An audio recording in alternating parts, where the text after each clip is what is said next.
safar dhulka ah ayaynu kaga ambabaxaynaa cirif xuduudeedka gobolka Qorrax ayuu la wadaaga Soomaaliya waxaana safarkeena cagta ku marin doonaa dhul ballaaran oo dhaca xuduudda gobolka Qorrax ayuu la wadaaga Soomaaliya iyo qaybo ka mid ah gobolka Doolo annagoo soo dhex qaadi doona gobolka qaybaha ay ka degto beesha Sade oo qiyaastii ka badan 300 kiiloomitir waxa intaan safarkan ku guda jirnay mid u booqan doona in ka badan 30 gobol oo hoostaga santarka Laasacaanood ee degmada Shilaabo safarkan ayaa ujeedkiisu yahay in dadka degan bariga Qorraxay ay cabashada ku soo gudbiyaan qaab nabdoon ayagoo u gudbinaya dawlad deegaanka Soomaalida oo ay ka tirsan yihiin maamul ahaan balse aysan ku qabin dhammaan adeegyadii aasaasiga u ahaa nolosha aadanaha oo ay ka mid yihiin biyaha caafimaadka waxbarashada iyo isgaarsiinta tabashada ay jeedinayaan beesha Sade ee degta bariga Qorraxay oo aan hadda ka wahayn ay haatan tan ku soo aadaysaa xilli dawladdu magacowday degmooyin cusub oo ay filayeen ay ahaayeen kuwa ugu mudan oo hela maadaama ay dhacaan xadka ayna degan yihiin dhul ballaaran oo u qalmo gobol iyo degmaba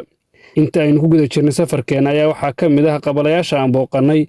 oo aan safarka ku marnay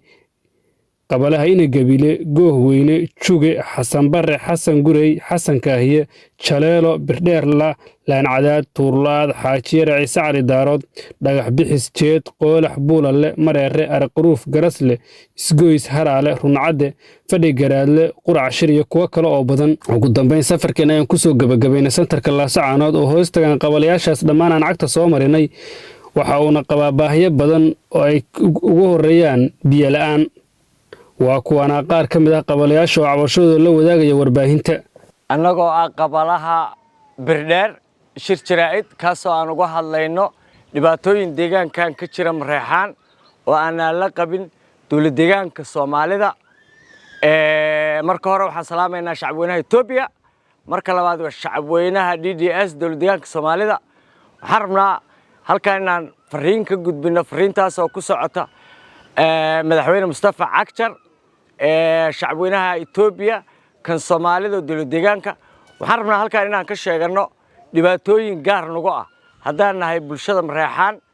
oo ilaa dhowr iyo 30 qabala ah taasoo aanan la qabin dadka deegaankan degan hadday ahaan lahayd caafimaad hadday ahaan lahayd waxbarasho hadday ahaan lahayd jidad hadday ahaan lahayd anteen ka telefoonka lagu hadlo hadday ahaan lahayd degmooyinkii hadda la qaybiyay oo jawrfal badan uu nagu dhacay waxaa la dhahaa ruuxa hadduu xaakim noqdo ari xaq ma helo tiibaa nagu dhacday inta Laasacaanood weydo degmo inay hesho caleen taas waa ruuxa hadduu xaakim noqdo ari xaq ma leh bahashaas gadaal ha loogu noqdo waxaan ka cabanaynaa maamulka dawlad deegaanka madaxweyne Mustafa Cagjar sida uu wax u qaybiyay 2 hoos dawladda marka loogu daadego adeega bulshada oo baxa hadday isgaarsiin tahay hadday tahay maxaan ku iraahdaa caafimaad hadday tahay waxbarasho ilmaanagu waxbarasho ma helaan hooyooyinkanaga dhalaya ma helaan umuliso isbitaal ma helaan ma helo ceelasha la qodo dhammaan adeegyada ay bixiso dawlad deegaanku banaanka kana waxaan degnaa 400 kiiloomitir isku waadaraati ah at least 39 qabale ayaanuna maybe 100,000 oo qof baa ku nool ma suuroobi karta aqliga bini'aadankuna ma qabo wax la iloobi karana ma ah waan weynay xuquuqdii aan lahayn oo dawladda Itoobiya ku lahayn manhaj baanan haysan iskuulaad baanan haysan caafimaad baanan haysan waxbarasho baanan haysan ceelal baanan haysan degmooyinka uu qaybiyay madaxweyne Cagjar haddeer u dambeysay luraalaqaya kicisa markaan hadda ku maahmaaho waan iska joogno deegaanka ku noolayn waana la dulmay si fool xun baa loo dulmay waxaana lagu dulmay deegaanka la qaybiyay sidaan ku lagu heli karo nalooga ceshay Qorraxi gobolka Qorraxi oo aan hoos tagno waxay caleen iyo lehelow iyo meesha la yiraahdo Shilaabo oo isu jirta 22 kiiloomitir intaasu oo ay hoos tagaan waxaan 10 qabala dhamayn ay ku heleen degmo annaguna aan ku weynay annagoo intaas baaxad Garasle maxaan ku dhahaa Arqaruuf ilaa gobol meesha la yiraahdo Ceelcad iyo Garasle inta u dhaxaysa Mareexaan baa ku nool xaquuqdii aan lahayn dawladda ku lahayn waxaan ku weynay in loo sheegaan rabnaa oo aan baranno waxaan ka hadlaynaa qabalaha Xaajiyare oo santarka Laasacaanood hoostaga waxaan u soo banaanbaxnay xaquuqdii aan ku lahayn kililka ismaamulka Soomaaliyeed oo aan ku lahayn hadday degmo tahay hadday caafimaad tahay hadday isbitaal tahay hadday biyo tahay hadday waxbarasho tahay intaas annagoo xaduudka Itoobiya degan oo aan ku lahayn hadday degmooyin ahayd hadday maamul ahayd midnaba inaana ku haysan baan u soo bannaan baxnay degmada xaq u lahayn oo madaxweynihii hore kililka ismaamulka Soomaaliya u magacaabay degma santarka Laasacaanood madaxweynaha cusub ee Cagjar baa kala noqday waxaan rabnaa ogeysiinayna ilaa heer federaal ilaa dadweynaha inaan xaq u leenahay degmooyin xaq u leenahay gobol xaq u leenahay waxaan xaquuq ku lahayn aan leenahay cadaalad darrada ugu weyn ee lagu sameeyay oo meel walba naga gashay waxbarashadii naga gashay biyihii naga gashay caafimaadkii naga gashay gaadiidkii naga gashay xaquuqdii aan lahayn kililka ismaamulka Soomaaliya aan ku haysan waxaan nahay bulshada qabalaha Quracashir waxaan ka hadlaynaa markaan nahay bulshada qabalaha Quracashir 35 qabale baan deganna iyo santarkooda ah Laasacaanood waxaan ka cabanaynaa dawlad deegaanka Soomaalida wax allaala waxaan ku lahayn oo aas-aasi ah ama xuquuq ah baan kala anahay hadday biyo tahay hadday caafimaad tahay hadday waxbarasho tahay hadday maamul tahay wax kasto ay tahay baan ka cabanaynaa oo aan lagu dulmiyay oo aanan helin oo aan xaq u lahayn waxaan deganahay istiraaji ballaaran oo aan ka ilaalino dalka Itoobiya dhamaantiis khaasatan dawlad deegaanka Soomaalida aan amnigiisa si toos ah uga sugno oo wax noo soo mara oo ka soo gudba oo dalka ama dhibaateeya ama waxyeelo aysan jirin waxaan rabnaa waxaan aasaasiga u ahayn aan helo xaq aan leenahay aan helo xaq digana la ka bixiyo ayadaan cabasho ka nahay ayadaan doonaynaa waxaan lahayn haddaan weyno oo dawlad deegaanka xaquuq ugu lahayn haddeed annaguna wax xaquuqo nala ku leeyahay oo nala ku imaanaya ma jira intaasaan ka cabanaynaa kana hadlayna waxa weeye waxaan u cabanaynaa dawladda waxaan u dhiibanaynaa warbixinta waxa weeye deegaan ballaaran baan nahay deegaankaas 36 qabala baan waxaan hoos tagnaa santarka Laasacaanood intaas wax xaquuq ah oo dawladda ku leenahay ma jirto wax yacniina soo booqda ma jirto wax inaan deegaanka deganahay waa nala ogyahay laakiin wax yacni wax qabada iyo wax imaatina iyo wax maxaan ku dhahay tay ogaashaha naga ah intaas deegaanka ballaaran oo halka ku jirna ma jirto waxa weeye inay dawladdiina ilowday iyo inay ogaan sida nala kugu sameeynayo iyo in nala ka wakaaftoonayna ma sheegi karno wallaah ma sheegi karno waxa weeye biyaan u baahannahay daawaan u baahannahay degmaan u baahannahay santar baan u baahannahay bareefad baan u baahannahay waxaana u baahnayn ma jirto waxa weeye xaquuqda inta la eg deegaanka degan dawladdu nagama maarmi karto oo yaan ma dhahayno hadda waa dawladdu waa ninka maarantay ma dhihi karno laakiin meesha ay ku gudban tahay ilaa hadda ma sheegi karno wallaah waxa weeye waxaan rabnaa caafimaad waxaan rabnaa ceelal waxaan rabnaa santaro waxaan rabnaa waxbarasho waxaan rabnaa degmooyin waxaanan rabin ma jirto 36 qabalo waa deegaan ballaaran oo culus weeyaan in la dhaho markasta la cabiidiyo oo cagta madaxana la ka saaro dawladdu maxay ku keenta yaan la xiriirnaa yaan maxaan ku raacnaa yaan wax ku leenna ma ugaar duurka ku jirtaana miyaanan dal deegaanka xorriyo ku ah oo dalka Itoobiya hoos timaada miyaanan ahayn xageen wax ku leenna waa man yaabana anugu waxa weeye dawladdu haddii yacni ay naga rabto dad hoggaansan oo wax raba oo dawladooda ayida oo dadkooda maqla oo dalka daacad u ah hadday dawladdu naga rabto dahna la soo gaaro waa baqtinay lawr biyo ah oo ka yimaada Soomaaliya salkeeda oo $300 iyo $200 la isku bariyo baa xaquuq noo ah fuustada daraanka maxaan ku dhahay tanaga ah oo biyaha ah waxa weeye waxaan wuxuu naga gadan yahay $400 bir buu naga gadan yahay waxaan ku noolahay qabalaha Fadhigaraadle ee santarka Laasacaanood santarka Laasacaanood oo 30 iyo ilaa 8 magaalo ah hal santarna laga xukumo xaquuqdii deegaanka ay ku lahaayeen dawladda deegaanka Soomaalida ama heer degmo heer gobol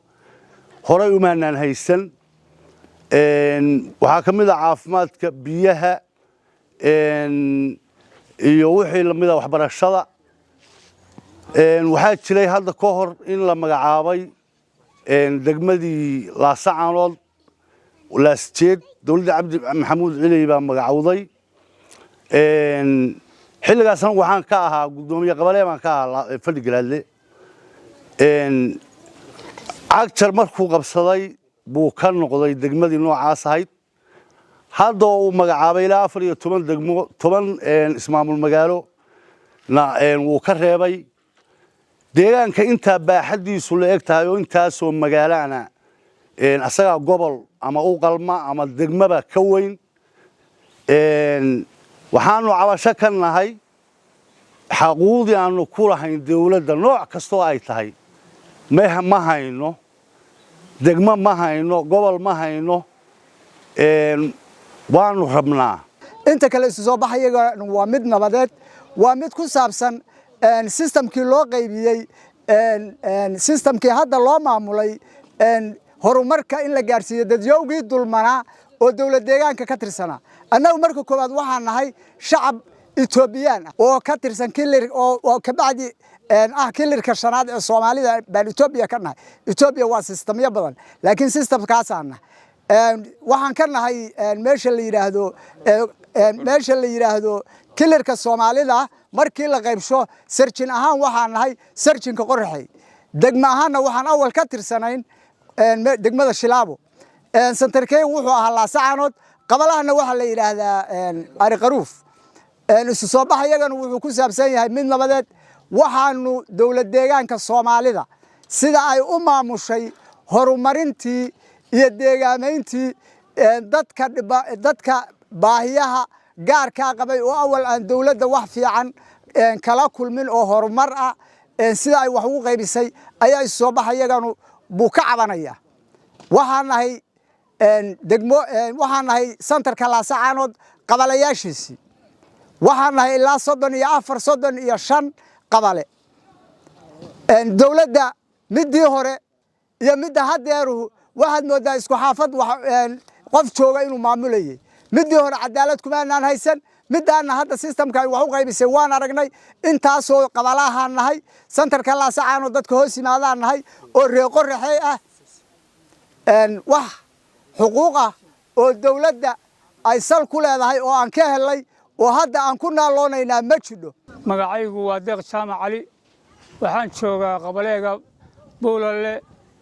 oo ka tirsan santarka Laascaanood gobolka Qorraxay kililka Soomaalida marka gobolka waxaan salaamayaa shacabka Itoobiya marka labaad waxaan salaamayaa midka dawladda deegaanka Soomaalida waxaan salaamayaa madaxweynaha kililka Mustafa Cagjar waxaan leeyahay 36 qabale baa hoos tagta sanadka Laascaanood ilaa ma intii la umay kililka intaas ma leeyahay santarku anka xaquuq kuma leh degmada iyo gobolka iyo kililka midna waxaan rabnaa cabashaanu nahay madaxweynuhu dadka Kanada wakiilka ceelka looguma jiro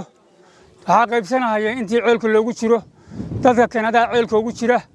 adiga u dhaartay ilaahay ka cabsood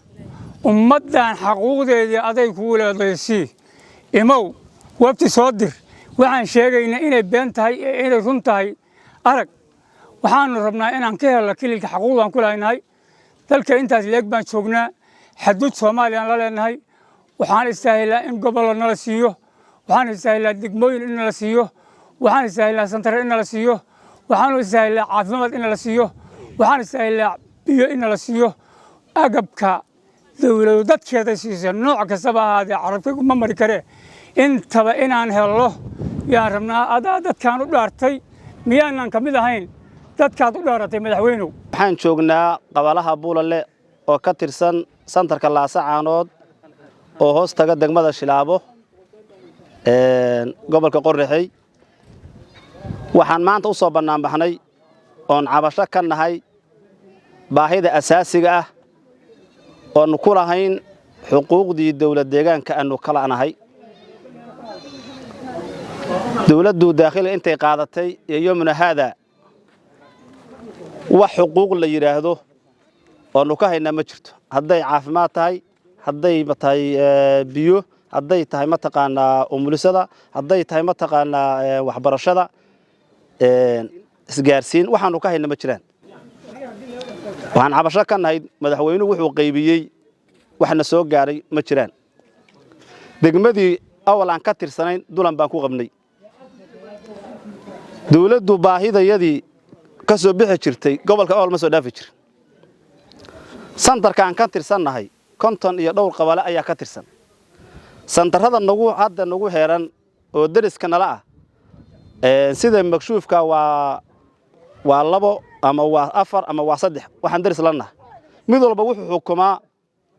waa waxa loogi ama waa mid ama waa labo annaguna waxaan xukunaa konton iyo dhowr qabale waana cadaalad darrada degmada iyo gobolka awal ay nagu hayeen waxaan rabnay dawladdii hore oo Cabdi Maxamed Cumar markii ay dhacday waxaan lahayn maanta cadaalad baa la heli doonaa degmadaas marka waxaan dhowreynay inay maanta maadaama doorashadii ku guuleystay Mustafa Maxamed Cagjar inay macnihii dib u cushadaas dambe aanu ka helno degmooyin iyo gobollo waxaan ku noolnay waxa weeye ilaa 70 kilomitir isku wareega waxaanu astaahilnaa gobollo waxaan astaahilnaa degmooyin waxaan astaahilnaa santaro wixii saas ahaa wax aan ka haynaa ma jiraan